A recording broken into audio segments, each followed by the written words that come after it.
I've been doing a bunch of shotgun videos in the past year or so, mostly because I was sitting on a bunch of shotgun ammo, and I thought, why sit on it and not enjoy it when I could be enjoying it and not sitting on it? So about a year ago or so, I bought another shotgun, this Rock Island Armory VRP A40, and it was for dirt cheap, so I just thought, why not? And very similar to my home defense option number one, which is this MCK right here, with a Smith & Wesson M&P 2.0 inside. At the time of purchase, I didn't realize that this would end up becoming part of my home defense system. I know, it's crazy. Me relying on an uber cheap Turkish made shotgun to defend my home. Let me explain.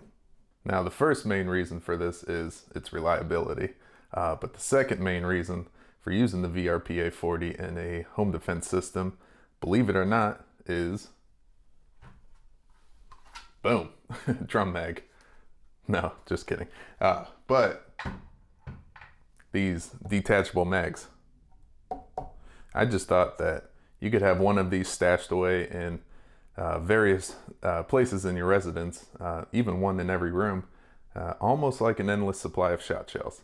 And yes, I know, a lot of people don't like these pump shotguns or semi-auto shotguns with detachable magazines, but for reasons including what I just stated, I can see why they're still relevant and becoming more and more prevalent.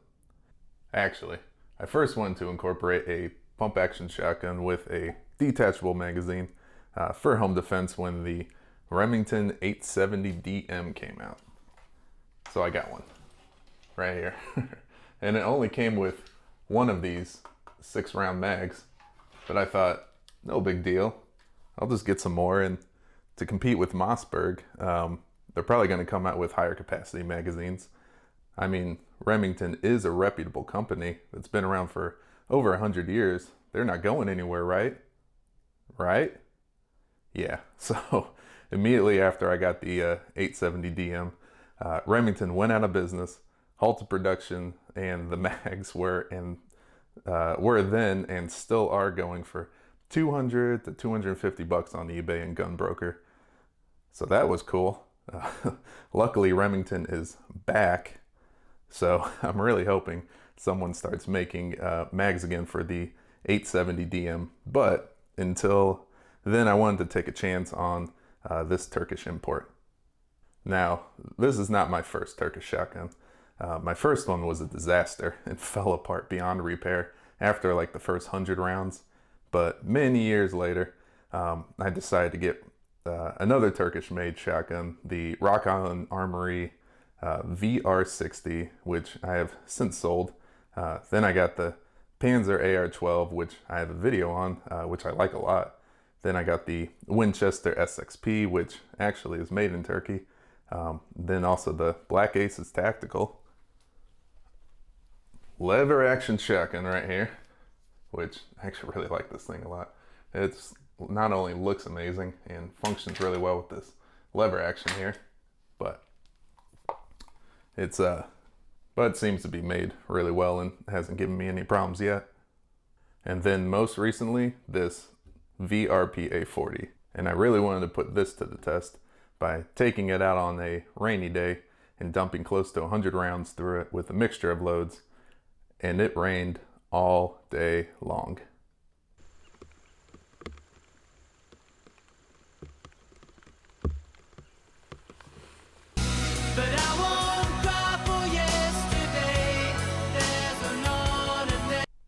Oh gosh, the things that I do for a cringe. But first shots went pretty well. So first shots with the 2 3/4 inch, 1 ounce slug. It's got a copper plating, so it should be pretty easy to see on the steel target. And I'm just going to be sighting it in right now. These are some Federal Premium True Ball Deep Penetrator. All right.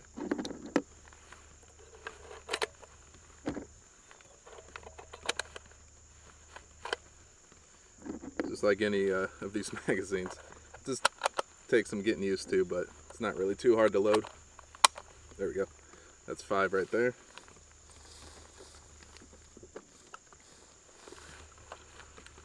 this rainy day. First shots with the RIA VRP A40. All right.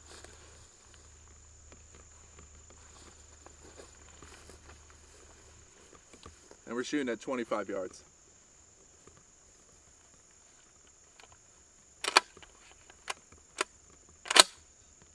A little stiff right there. All right.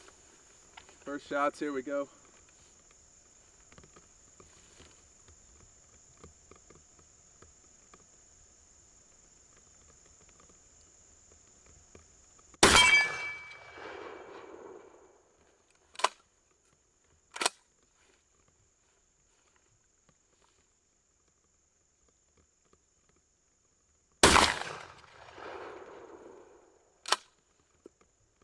Got to really rack it to get a good extraction there. A little stiff.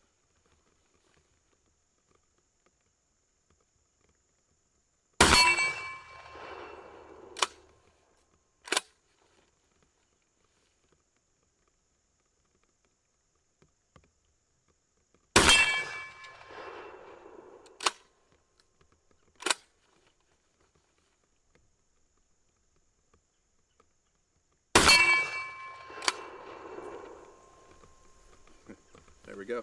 First shots, first magazine. Works just fine. So with the first shots, it's hitting a little low into the left. That's why I think I missed one. I was aiming like right here. So a little low, a little left. Story of my life, right guys? All right, so I think like I said, the one that missed was probably over here. So I'm just gonna adjust the sight a little bit, but I'd say it's pretty decent for 25 yards. And I adjusted the sights just a little bit. I'm more in the middle now, so that's good enough for me at 25 yards. I could probably go slightly to the right, but yeah, 25 yards, that's pretty good.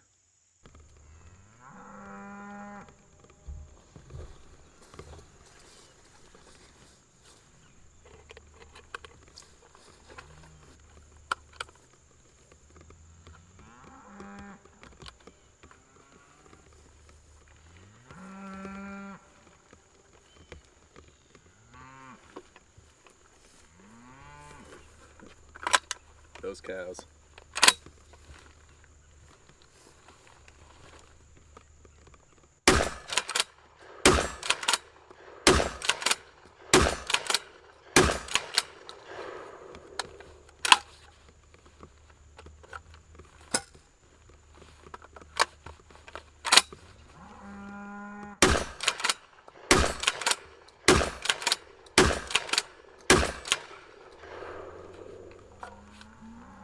Mags aren't dropping free yet, but that's no big deal. They come out pretty easily.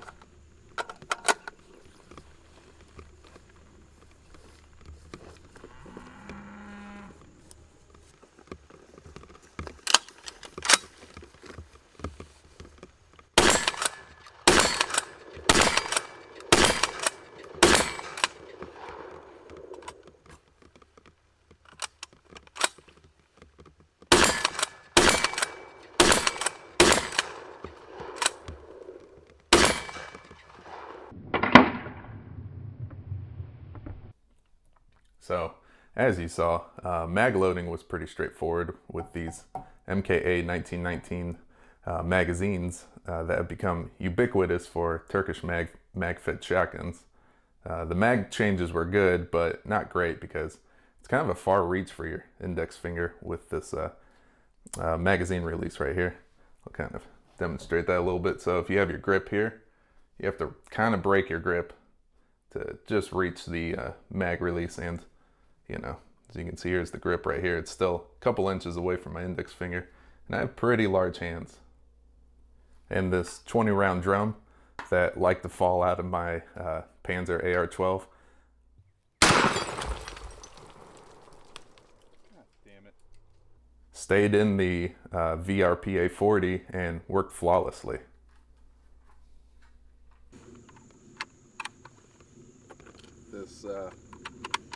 This drum mag can take some time to load. It's definitely one of those magazines that you shoot way faster than it takes you to load it. So bear with me. And this is 15. Still pretty easy to load. So it's not too bad. Just take some time. 24, or not 24, 19, and then 20. Which leaves 5 left in here. I'll probably just go and throw into one of these mags.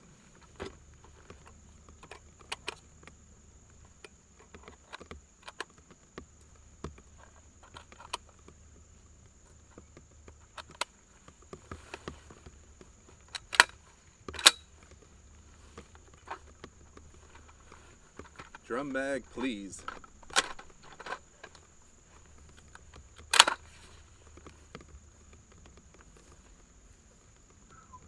All right.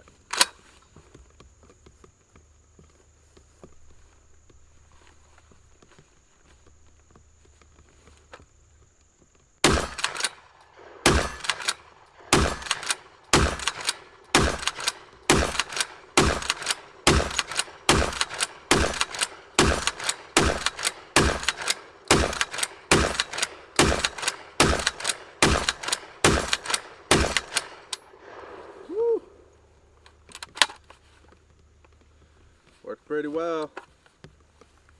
Let's go ahead and finish the box off here.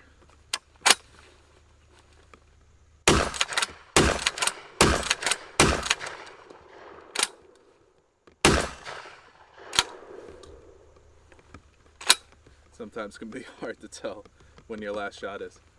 But the drum mag works great. And actually, after all that, this thing is holding tight.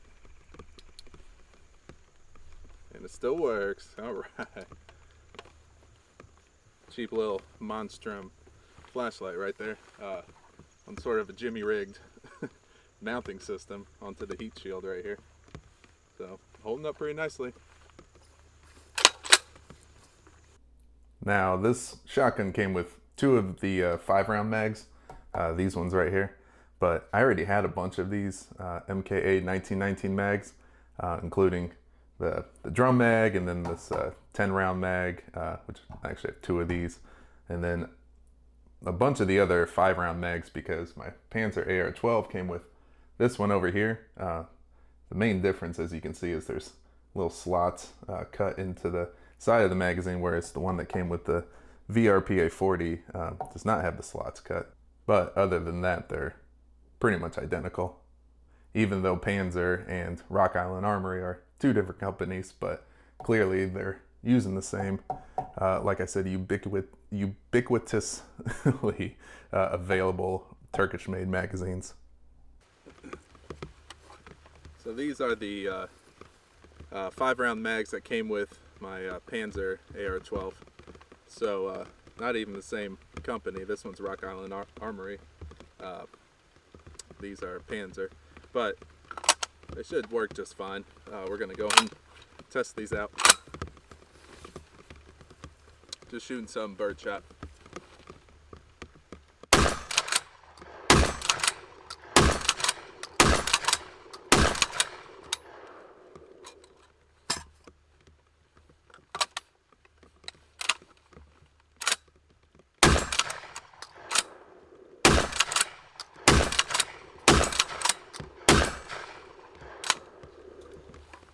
There's a little hiccup on one of those shots, but otherwise, yeah, these mags work really well from the Panzer AR12.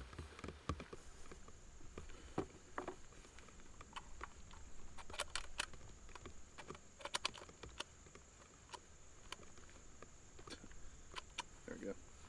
That last round, I guess, could be a little tough sometimes. Here's a 10, one of the 10-round mags.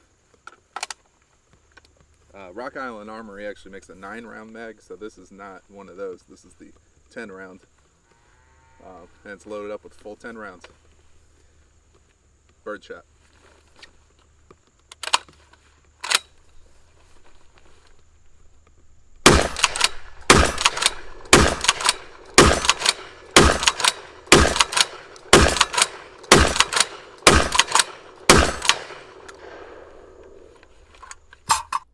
The weight is actually pretty light compared to that 870 DM, which is at, I think the 870 DM is like 5.5 pounds. This is 7.5 pounds. So, and aesthetically, I think this shotgun looks way more expensive than what I paid for it, which, by the way, believe it or not, was like 150 bucks. Got it from Palmetto State Armory. I know I've been doing a few videos on PSA products recently. This not being a PSA product, but I do love ordering from them because it's very seamless. They have very quick shipping times and incredibly cheap prices, usually when you wait for the sales. And yes, this was on sale. I think normally it's around 200 bucks, but you know, 150 is like unheard of for just about any gun on the market, let alone a reliable, well-built Turkish import. And at that price, you're getting a lot of features here. First of all, this stock right here is very similar to the Magpul stock. You got ghost ring sights with a rail right here for mounting optics. And speaking of optics, let's go and talk about these sights real quick because it does bring me to my first con. So as you can see here, let's see if I can kind of get a good view of it. The sight is adjusted pretty far to the right. I don't know if this camera's really getting a good image of that. Let's see here. Let's try it this way. So yeah, you can kind of see the sight is adjusted pretty far to the right. And I could have even adjusted it more to the right, but that would break the Instagram cardinal rule of not looking cool. So I didn't really want to adjust it anymore. Having your rear sight adjusted all the way to one side kind of gives it a dumb look. But along with the fiber optic front sight, it's a pretty decent sighting system, so I'm not going to complain too much about it. This is really, you know, obviously for a home defense system, you're looking at like 3 to 5 yards tops, really even like 3 to 5 feet more, maybe not 3 to 5 feet, but you know, about 3 to 5 yards, something like that inside your home. So I'm not exactly looking for a super accurate shotgun. Man, I don't know if the camera microphone's picking it up, but we got a crazy rainstorm going on outside. So if you hear some noise in the background, that's what it is. Maybe a little thunder as well. But anyways, next con, the pump release right here. It's incredibly far forward. So like I was showing you before with the mag release, you know, you got your mag release that's pretty far out of reach from your index finger. You got to break your grip. But to get to that pump release right here, it's even further. So you really have to break your grip, or the bolt release, whatever you call it. But for example, I don't know what it is with these Turkish made shotguns, but they really like to make you break your grip. So if you're holding this shotgun in like a normal grip like this, then look at this. The safety is so far out of reach. I mean, what is that? What the heck is this thing? What the hell is even that? Like, are you guys serious? When designing this safety, you guys actually unanimously agreed that this was the best design and placement for said safety. But back to the VRP A40 here. The controls are a little tough, and like I said, I have pretty big hands and can barely even get to this mag release and the bolt release or pump release. I don't know, whatever you call this thing. For example, the Mossberg 500 and the Remington 870s have a bolt release that's like down to here where this weird little plastic dingus thing is. So you don't really have to break your grip to activate the pump on the first round. And speaking of this little plastic dingus thing, it's not exactly super flimsy plastic, like it doesn't bend or anything, but I could see after some really heavy use that this thing, you know, is probably gonna break. I've never seen a shotgun with a sort of this like connector from the mag well to the trigger guard, but I don't know, I guess they just thought it looked cool, so whatever. And then next con that I just want to go over real quick is this cheek riser. Hey Turkey, can we please stop putting cheek risers on shotguns? Like, I really need a cheek riser on my shotgun. Said nobody ever. But like I said in my Panzer AR-12 video, sometimes when you see weird stuff on imported guns, it's for importation reasons. Not sure if this is the case with the cheek riser, but that would be my guess. And then lastly, as far as cons go, just one more thing I wanted to talk about, and it's a pretty big deal.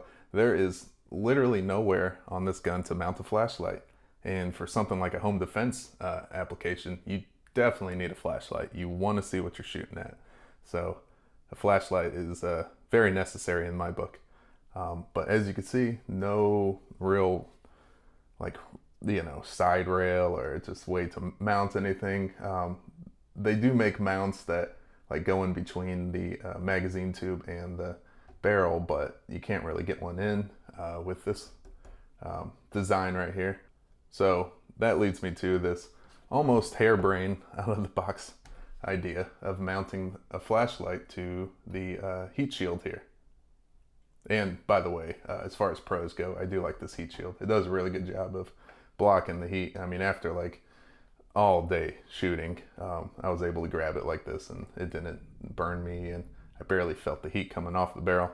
But as you can see, it's pretty much your only option for mounting any kind of a flashlight. This isn't exactly M-LOK. The slots that I have it mounted to, which just these slots on the other side, they don't line up exactly with the M-LOK system. So this rail right here is not actually an M-LOK rail. This rail came off, I think it's my SKS gas tube like mount that I put an optic on onto the SKS, and it's not exactly M-LOK, but it seemed to fit these slots really well, and also has not budged at all. I mean, of course, I put some Loctite in it and tightened it down pretty good, but it is holding on really nicely. And as far as flashlights, this is a really cheap Monstrum. I think it's like a 200 lumen flashlight. For a home defense application, you don't really want the brightest flashlight on the block. You just want to get something with like a couple hundred lumens, because like most of us, we have white walls in our houses, and if you shine a 1,000 lumen flashlight up against a wow, did you all hear that? That was some thunder.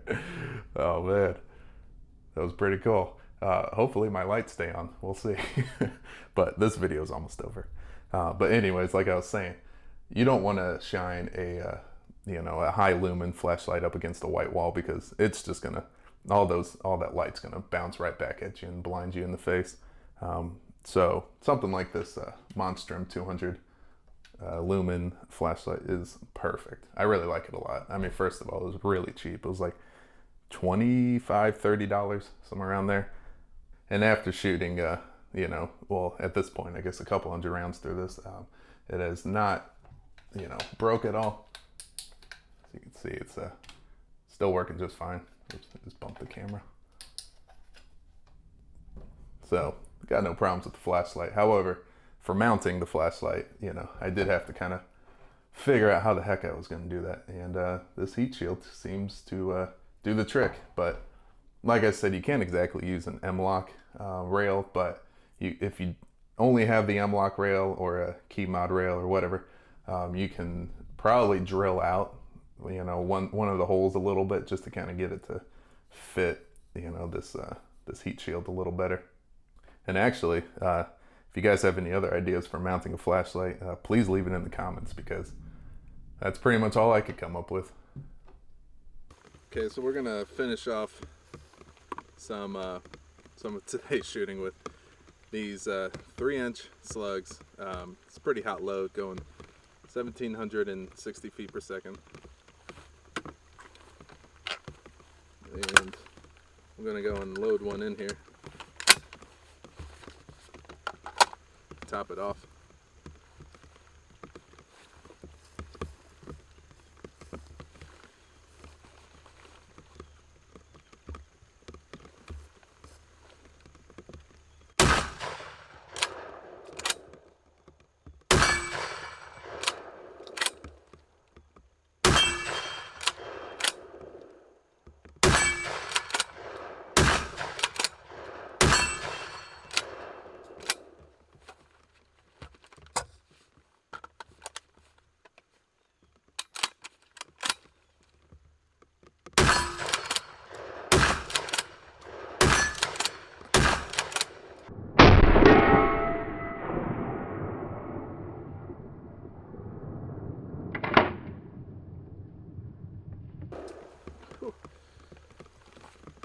Ow. But yeah, works just fine with 3-inch shells. And by the way, this heat guard is doing a pretty good job, because I can hold it like this just fine. But yeah, this barrel is hot. Oh boy. But the heat guard is doing its job.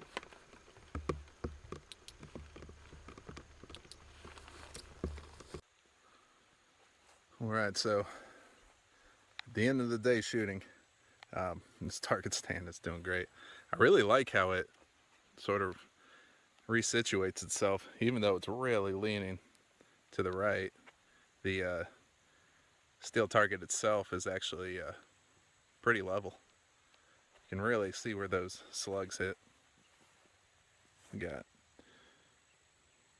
a little bit of deformations, but nothing too bad. But yeah, you can really see that target got very peppered today. Let's go and take a look down here at the ground. Oh yeah, what's this? There's a slug. It's really interesting how it seems to kind of do this like cupping action. There we go. Like that. I'm pretty sure it hit right there. But it leaves like this little point on top. Just want to show you guys these stakes right here. They're working their way out of the ground. But after close to 100 rounds of 12 gauge today and a lot of 9mm, I was out here shooting about 50 rounds of 9mm. These stakes are definitely doing what they're supposed to. This target stand can rock back and forth a little bit, but it's staying upright. Very cool. I'm really digging this high wild target stand system. So finishing off this rainy shooting day here, there is the Rock Island Armory VRP A40. Shooting 25 yards today. There's my makeshift weather resistant camera case. But this Rock Island Armory shotgun here did pretty dang good. I'm definitely impressed with the cost and functionality and reliability of it. Once I figured out the sort of the pump action, because it is a little stiff, but once I figured it out, the ejection pattern is very consistent. Put all the shells just right here, right next to where I was shooting, and all of them narrowly missed this cow pie right here.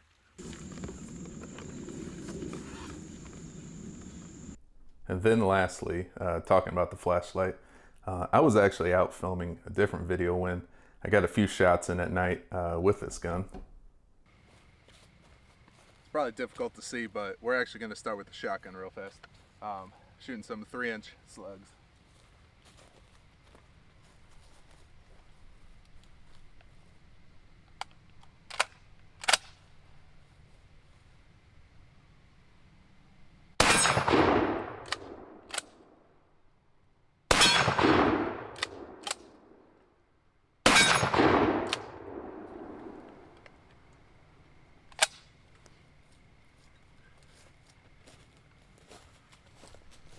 And then some dragon's breath.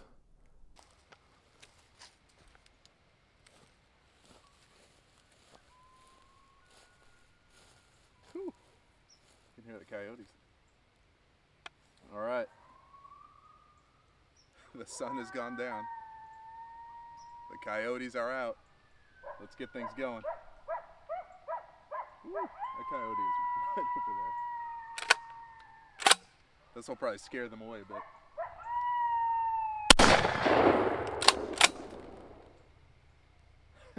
That got them to stop barking. A